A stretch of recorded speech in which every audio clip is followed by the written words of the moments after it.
salmonon mga kasanaol.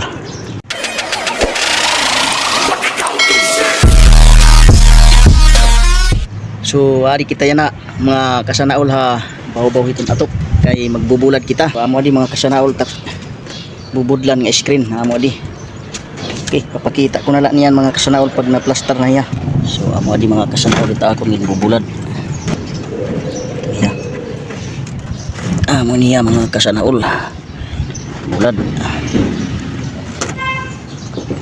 Ang gintatawag niya mga kasanaol nga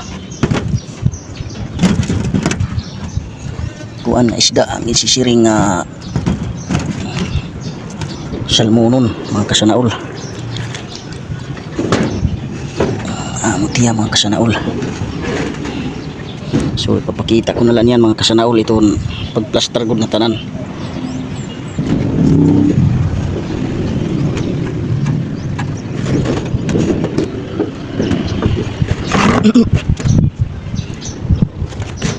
So ito na mga kasanaol, natapos na plaster. So amo ito medyo yan ako kuang kay nagpayong ako didi kay masyadong pasok mga kasanaol ay bawat ato.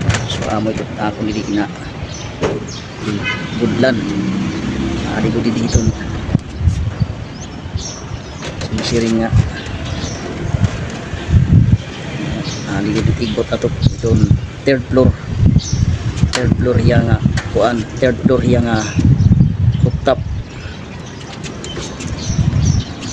Ikat mga kalubian mga kasanaol. Okay mga kasanaol, kutob na din hita akong video. Kung baga hino man itong nakakakita hini nga akong video, i-share na lang ang like. Damo nga salamat sa iyo mga kasanaol pagkita ta akong mga videos. Happy Biyernes Santo, Huwebes Santo. Sinisiring nila nga Semana Santahan 2015 nga tuig.